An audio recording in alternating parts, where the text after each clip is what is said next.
Hey, it's Ashley, and you are listening to Sunshine State Showcase. If this is your first time listening, this is the podcast where we celebrate the creative spirit of Florida in every corner. This week on the show, I've got an interview that I recorded with Rachel Grubb, who is a singer-songwriter out of Lake City, and we sat down at the Florida Americana Music Festival at the Florida Sands Music Ranch in Brooksville, Florida, and we had a conversation about her most recent album, which is called Florida Home. Rachel released this album of all new original music at the end of 2024 last year, and I really loved it. I listened to it a few times, and it really is a love letter to the great state of Florida. I'm a fifth-generation native Floridian, and these songs deeply connected with me and my experience, and whether you're a native or not, you're going to love it as well because it's fantastic songwriting. Rachel has got a gorgeous voice, and there are some great players on that album. Rachel and I talk about her songwriting experience. We talk about her process. We talk about the decisions that go into creating these albums. We talk about her side projects. You may have heard of the Krickets. Rachel is the bass player for the Krickets, and she also sings with them. And they are just playing everywhere, and I believe they're recording a new album at this time. So be on the lookout for the Krickets.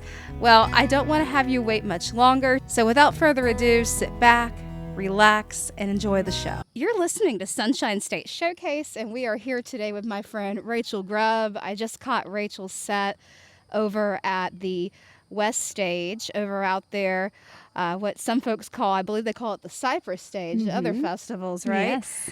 And Rachel has an album that she put out recently. Was it towards the end of 2024? It was at the very end. It was actually, let's say the beginning of 2025 when I really started to push it, but it actually was out in December. Yes. That's cool. And I wonder, because there's one of those songs on there that could be a Christmas song, and I wonder if that was part of the strategy. Well, I actually just wanted to put a Christmas song on there. So the strategy was, let's just finish this. And it kept being delayed and delayed. And then finally I was like, I'm going to release Florida Christmas as a single. Mm-hmm. And then after the fact, because it takes a few weeks to get everything with all your ducks in a row to put it out there as a single. After that, I think December 8th, that's when the album was actually in my hands and ready to go. But yeah. And it always takes longer than you would think when you're producing an album. Even if you have the best people, it just does sometimes. It does. It takes as long as it takes, but I don't mind that because the longer I sit with it, I don't know. I think that's better. Yeah. Not to rush. Yeah, no knee-jerk decisions. I like that. And I'm only making so many albums. So, I just like what I'm putting out there. Well, you've got the quality over quantity thing going on because your album is brilliantly produced. I've listened to it, I'd say, 2.5 times. Cool, thank you. And I just love it. I mean, it brought me to tears, especially when I heard We Wa Hitchka Blues, because that's where my grandpa was from. I didn't realize that. And he had the family had a fish camp right there where the rivers part. Oh wow! And just the imagery. I don't know if you do this when you listen to music, but I have images in my head, and you can just see it when you hear the music. And your music definitely has that effect. So. What inspired this album and the title? Well, as I was beginning to write, I started writing later in life. I was in my 30s. I kind of had an epiphany. I'd done all the things that you're required or told to do the college thing, found a great guy, got married, had a family, was working. But I was a little empty inside, and I didn't quite know why. I was very happy, but felt a little... just that there was something else out there. And to me, that came in the form of writing. And at first I wasn't sure if it was like writing a novel, but then I love music so much. And I started going to the Florida Folk Festival regularly, for 2 or 3 years. And then I said, I think this is kind of what I want to do. And I wrote some songs, made an album, actually got to perform at the Florida Folk Festival probably about 7 years ago. That was a dream come true. And the more I was around that group of people, who are a wonderful group of people to be around, some of them are here, I really just got a heart and a desire to write about my home, which is Florida. There's a great Florida folk community that writes songs and, sings them at all these festivals. And I really wanted to write, North Florida particularly, and I'm sure the Panhandle too. Not a lot of people think of that. It's like, let's write a song about it. Or I heard this song and it's about this part of the state. So I wanted to write especially about those rural areas that, sometimes can be a little forgotten about. Well, I think you did a great job of showing, depicting the real Florida. I mean, it's all the real Florida, but especially, it's very nature-based, your album. Yes. You have nature themes, and I really love that. So did you learn to play instruments to accompany your songwriting? Which came first, the writing or the instruments? Oh, absolutely. The writing, the instruments. I play at guitar. Self-taught completely. I just had a song that I wanted to sing, and it became pretty clear. I tried to do some duo things, and it was the most efficient and best for my life just for me to learn how to play guitar. And so, my friendly Capo and I, we do what we need to do. But that's why you won't hear me play on my album, because there's much better players that I know, honestly. So mainly I just sing. That's kind of my instrument. And then I write. That's where I want to spend my time. So I love that. Well, you've got a gorgeous voice. Absolutely love it. I've always loved to sing. It moves me. Have you been singing since you were a child? Oh, yes. My mother was like a Southern Baptist choir director. I grew up singing harmonies, So you just hear it. I would prefer to sing harmony, but as one person on the stage, that's just not something you can do. So that's how I grew up, and that's what I'm most comfortable singing is harmony. That's my first love, I guess. Well, that's a real talent. It really is. Now, one of my most favorite songs, they were all great, but there was always a few that you find yourself like, I want to hear that one again. Yeah, you gravitate towards certain ones. Yeah. And one of those for me was Florida Pines. I just really liked that. Did you like one. it? Cool. The imagery on that one was really strong. What memories or places shaped this one? Well, I had taken a trip out to Dallas. Never been that far west. I'm not really well traveled. It was actually for my cousin's wedding, and it was lovely and beautiful, but I missed our trees. Like, we have huge trees, and there was a lot of big sky. It's big sky country, but I missed those tall Florida pines. And then as we were heading back to Jacksonville, I just had kind of a sigh when I saw all those pine trees, that I knew we were getting close because I saw those tall pines, and I was like, okay, I'm home now. And so that was the inspiration for that one. I love the whole reference to the neon lights. That's cool. Yeah, I'm not a big city girl either. So I've done Nashville, done the thing. I mean, not for very long. I props to anybody that they want to do the songwriting in Nashville, but I knew it wouldn't be good for my heart. And the pulse of the city was not for me. So I just decided I would go and write what I wanted to write from my home. How liberating. I love that so much. I'm a fifth generation Florida native, so that's especially meaningful. You're a Florida girl, so you get it. That's it. Absolutely. Your album to me, I would describe it as like a great big love letter to Florida. Yeah, I hope that's how people will hear it. That's how I heard it. That's kind of how I wrote it, especially Stay Wild, Stay Free. That's the one of the last ones, and it's like a love letter wrapped up in a poem. That's sort of an anthem about the disappearing wild places of Florida. That was one of the ones that made me tear up. Yeah, yep. That's the real life stuff that we live right now. So. Exactly. Now, I know you were just mentioning that you don't play a whole lot on your own album, so you collaborate with a lot of brilliant folks. And when you listen to the albums, like from a production point of view, I'm like, oh, that sounds so good. Tell me about the recording and production process, the folks involved with that. So I give all credit to Liz and Lon Williamson at Gatorbone Records for this. And it's been a 3 years process, from the time we first met to, wrapping everything up. I always say family comes first no matter what. And so we each had periods of time when, for whatever reason, our families needed us. And so we would just pause. And Lon and Liz, I could not have picked a more perfect couple. to produce this album because they're so well steeped, first in music, but then they're just true Florida people. They really are. They're just the best folks and so kind and patient and, worked and helped me arrange some things because that's not my strong suit either, especially for a band because I do solo most of the time when I'm doing my work. So it was really cool. And then they're just so well connected. They know so many people and so many people love them. I just relied on them to get the talent into the album, and they did a great job.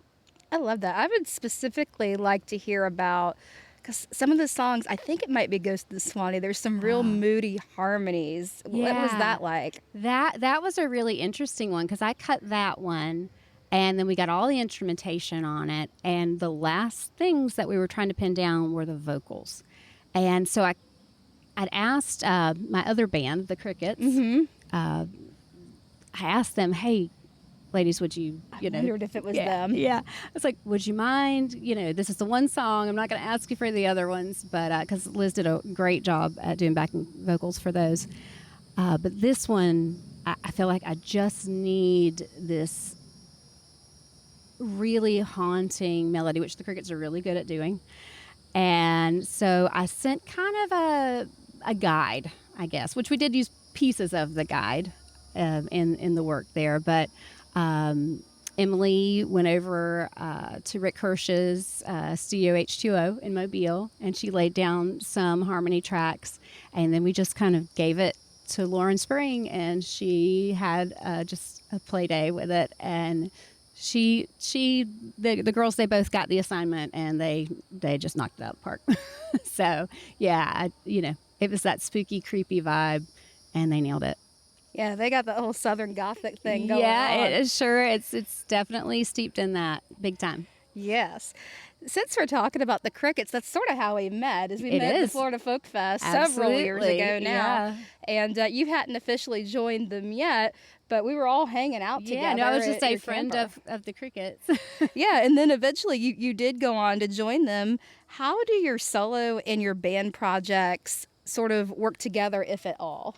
Well, in the Krickets, we're all songwriters. So each of us has our songwriting that we do on the side. And, we're just all respectful of what we've got going on independently. And it sort of just has naturally worked together to where there aren't a lot of conflicts. Now, today, I say that I'm going from today's festival and I'm going to Alabama tomorrow to play a gig with the Krickets. But that hardly is ever the case. Usually it's like one weekend at a time kind of thing. And, a lot of our work, since we are in like 3 different very far away places, we do work remotely and, on the internet, like for writing songs and things like that. So we're only together when we gig, and that's just a calendar issue. So. Right, because y'all are pretty far spread apart. Emily's way over in Alabama. Yeah, she's 5 hours away, St. Joe 3 hours away. Yeah, Florida's a big, long state, and it's really wide. So, yeah, it's amazing how we can come together and even make music and make that work. But somehow it works. It's just meant to be. So. What's the gig like tomorrow with them? Oh, so that's like at the Frog Pond. I don't know if you're familiar with the Frog I've always Pond. wanted to get invited there. Okay, That's cool. Yeah, it's a very special place, but this is actually a private party, so it's not. They usually do Frog Pond Sundays, which is a very special thing, and we have been there, but this is a private party that we've been hired to do. So I feel very, very grateful for that. Heck yeah, they made a wonderful choice. Yes. Yeah, so we've talked a lot that. And this is sometimes kind of hard to talk about. Florida is breaking my heart sometimes by what's happening to it. So how do you try to be, as a Florida-based artist, in today's landscape with the things that are going on, with the changes in Florida just daily before our eyes? Well, I try myself to just stay connected with, first of all, what's going on in the legislature. There's a lot of quality people who are doing very good work on behalf of the wild spaces of Florida. They can't speak for themselves. They can't defend themselves. But there are a lot of groups out there, Florida Springs Institute and some other folks like that, that are really, they have the pulse of what's going on in the legislature, and they send updates and things like that. So I can kind of keep up to date with that. And then, I really feel like, it's easy to give up and say, oh, it's all about the money. And as long as the developers have the money, they're going to have their way. But I do think that the people of Florida are very understanding of the very limited, beautiful natural resources we have. And so many that I've met have come from like South Florida, and they've had that urban sprawl that they've dealt with to come up to North Florida. And they just love it because it's not what they left. I mean, they left for a reason. And so, I guess I'm an optimist. I feel like if we can talk to the people that we vote for to represent us and tell them how important these things are to us, because they live in Florida too. Right. These are their state parks as much as they are ours. I feel like if we could just build that appreciation and even introduce people who may not already appreciate those things, but that see that Florida's a really great place to be, and it's not all Disney World, and it's not all the beaches. There's a lot of nature that we have and that we have to take care of. Or the thing I always say in my gigs, it's like, it's precious because when it goes away, it doesn't come back. That's right. And I think just that awareness, building that awareness and appreciation is key. And I think you're doing that through your songwriting. I try. I really do. Everybody has to do their part. You mentioned that you've got a long history with the Florida Folk Festival. You've played there quite a bit, and I know you love that festival. I do very much. You're one of the folks I always try to make it to your set there. It's so busy when you're there. It's just go, go, go. Well, there's like 10 stages, and there's so many wonderful people to see. And I do the same thing because I'm performing, but then I want to see, my friend. And then I always find someone that I never knew about that may have been there for years. And they're wonderful. Right. They're incredible because there's so many people there. Exactly. It's really amazing. You really can't see it all in one day. No, you can't. No, that's why you have to go back every year. Yeah. What would you say are your, top 5 small venues in Florida that you just love to play at? Oh, gosh. There's a lot of great venues in Florida. Ooh, putting me on the spot here. So, not festivals, okay? Venues. Sure, venues or festivals, okay. one or the other. You can do a combination of both. Okay, well, all right, that really opens it up. I love, love, love to play Florida Folk Festival, of course, because I consider that my home. That's where I first got introduced to folk music, especially Florida folk music, and I was like, oh, these are my people. Oh, okay, I understand now. Yeah. So I needed to know that. And I love to play at Heartwood Soundstage. That's in Gainesville. Yes. Not very far, actually. Dave Malash, who is one of the owners, he produced my first album. And that was well before he had Heartwood. And so we go way back. And it's just a really great place. And they've got really good stuff going on there. So I love to play there. I love Word of South. I just attended that festival. That's in Tallahassee. I heard about that. It is phenomenal because it's everything I love. It's a literary fest, It's a literary festival paired with music. And I even love better. lyrics. So words, it's all words. And I actually was just there to see a friend, but the Krickets have played the festival before. It's a really interesting and unusual festival because of the pairing. But it's really, really cool. I really like that festival. And then I love Gamble Rogers Music Festival. Just played that. It was such a great time. And they just have a really sweet musical community. And I also love that festival and the Will McLean Music Festival because it honors 2 troubadours that truly, truly loved Florida and that really understood, the preservation aspect of what we need to do in Florida to preserve culture, to preserve our lands, and they really got it. And so I love that those festivals do honor those men because they were great men, in my opinion. And then I'm trying to think of another. This one I've done with the Krickets, but it was a little place over in Pensacola, Radio Live. Yeah. And that's really neat because it's in the old train station. That is cool. And they kind of have a bunch of different artists. You only do like 5 songs at a time, and you do a couple of rounds, but it's really, really neat. So that's awesome. yeah, so those are my places that I really just love to go to. But, there's a lot of great places out there. If I had to name 5, I guess that's my 5. That's so cool. What's the Monticello Opera House like? Y'all do a Christmas show. We with the do Currys a Christmas pretty often. show with the Currys, and that's always a really special one. But I guess that's kind of set apart because it's like that's the Christmas show. But yeah, so it's a historic theater, and it's great. We always stay with one of the families in Monticello, so that's really cool that they open up our homes. And then the Currys, I've known the Currys since before I was even a songwriter. I admired their work, and now we kind of hang out, which is always cool. And they're just great guys, great songwriters, great musicians and singers. So that's just always fun. And we have a very silly good time. So, yeah. I love that so much. Well, since we're here at the Florida Americana Music Festival, how are you enjoying yourself? Oh, this is great. I wish I could stay longer. Is the sadness that I have today because I got to head out to Alabama. But this would be a really great festival to stay at because it's warm and the music's great and, there's just a lot of folks around. So it seems like it's going to be a great festival. Well, I'm hoping they'll have you back next year. The festival is going to be in February. Whoa, okay. That will be different weather. Yes, different weather and also more at the start of festival season. Okay. Yeah, right. So we'll see how that pans out. Well, this is a great place to have a festival, so I think it'll go really, really well. I think it's just gorgeous here. Awesome. So wrapping up here, where can folks listen to Florida Home? Where can they get their CDs and also just follow your work in general? Okay, so my website's a good place to start. It's just rachelgrubbmusic.com. And then, of course, I'm on Facebook. I try to be on Instagram. I'm old. I'm not gonna lie. It's hard for me to get on like the new things and TikTok and all the things. So I also work, and it's hard to get it all in. So Facebook is where I really do a lot of my work, but then also try to have a presence on Instagram. Of course, anywhere you can stream music, you can stream my music. If you wanted to purchase my music, you could do that on iTunes, of course. Mm-hmm.